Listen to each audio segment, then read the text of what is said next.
Hi, I'm Julie Jones-Evans. I'm the councillor for Newport Central, and we're here in Newport today at the Riverside Centre and about to start the first Isle of Wight 20 mph conference.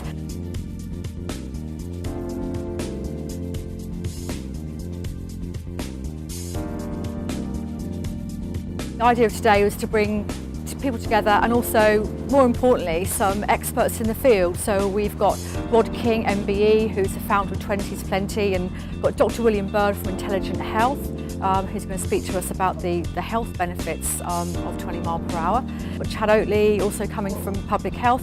We've got Cycle Wight here, we've got Visit Isle of Wight here. We're going to be sort of discussing, benefits of tourism. But really, most important people here today, the other parish councillors from across the island, so we can learn together today and come up with some plans so that we can, maybe implement it across the island.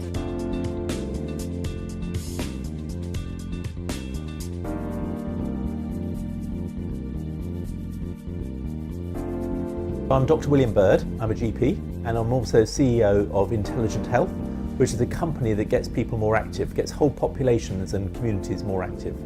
What I was trying to say today in the talk was that as human beings, we're all hunter-gatherers.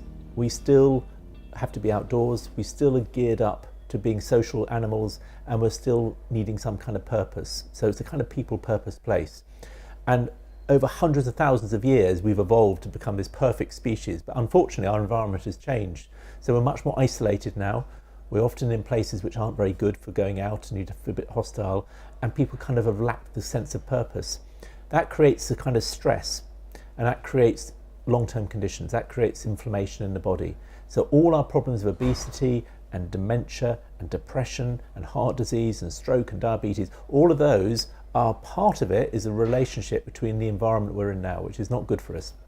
So what we've done in Intelligent Health is saying, how do we get people to change their behaviour so that they actually want to be outdoors, they want to connect to the green spaces, they want to connect to each other, and they just enjoy it, they have fun. Because if you tell someone to be active, and I've been a GP for 27 years, they won't become active. They have to have a good reason to do it. What I really want people to go away with today is the importance of people power and of people becoming active, becoming engaged, talking, and getting 20 mph limits on the agenda. I think that's the most successful way to get it in. So every one of my signatures wasn't just a signature, it was a conversation. It was a conversation about how we share our streets. And if you get enough conversations, you get a sort of social consensus that is actually the way we want to share our streets. We don't want these places to be just rat runs where people drive through really fast. We want these to be places where children, old people, cyclists, people who are walking have as much right to be there, and we don't want pedestrians and cyclists to lose out to the car. We've had councillors, parish councillors, community representatives from across the island, and they're all finding out what the benefits are, how things can be done, how communities can change the way they use the streets. So it's been very well run, it's got the right people here, and I think it's a great foundation for moving forward on that essential question of whether on the Isle of Wight most of the roads which are in the villages and towns should be 20 mph with 40 mph for those where it's appropriate. My name is Jonathan Bacon. I spoke at the conference today, firstly as a ward member for Bembridge, Brading and St Helens, and secondly as the leader of the council. As the leader of the council, I was questioned, and I was happy to give a commitment that the council will look at the imposition whether a 20 mph limit can be imposed in appropriate areas, particularly around schools. Again, I think my comments as ward councillor will feed into that debate, but I'm more than happy that we try and take forward a consideration of 20 mph limits being introduced where they are needed and where they will work. It was also important for me to stress that it's not all about speed limits, because although we can have 20 mph speed limits, I think they only really work in tandem with another number of other issues. I represent a ward in the county town of Newport where we have serious traffic congestion problems, I think we also need to, as well as address speed limits, we need to be looking at why people are increasingly having to drive into the county town. We need to start making this a more pedestrian-friendly town, a more cycling-friendly town, a more public transport-friendly town. I've been very struck by the dialogue. There has been big discussions about the 20 mile an hour. I feel it's been missed in the part I've been here, is that this is the 20 mile an hour zone and the 20 mile an hour limit actually frees up a community. It's not restricting, it's actually freeing them up, because people can be outdoors. Children are not very good at judging speeds over 20 miles an hour. So children can go out, older people can go out, the public health, the social cohesion. I saw a lot of people in transport talking about accidents and a transport issue. Actually, this is much, much bigger than a transport issue. This is about the whole social connection.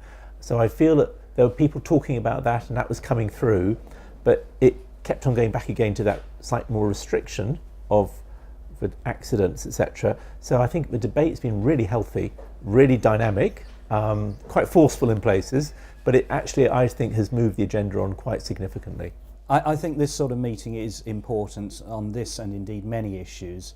What is important is that there's an open forum to hear views, not just in favour, but also to make sure that people are able to hear the other side, where there are regulations, where there are political issues that may get in the way of what they seek to achieve, so that things can be taken forward in full understanding. It was interesting just before the lunch break, having had a reasonably positive experience of the conference so far.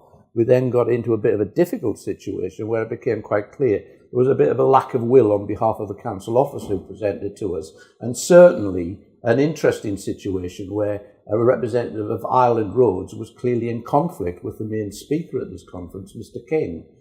Well, I'm an outsider, and what I've been most surprised about is the disparity between the local councillors and your highways authority or your leader. Actually, this is a bit insensitive maybe, but I feel that you had the wonderful gift here to come and hear Rod and to come and hear all your speakers.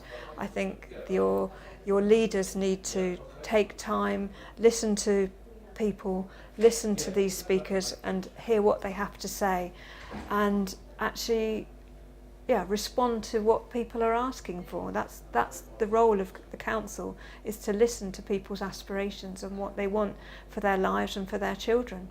The importance is actually seen by the number of places which have implemented it, right? And that really is making such a difference.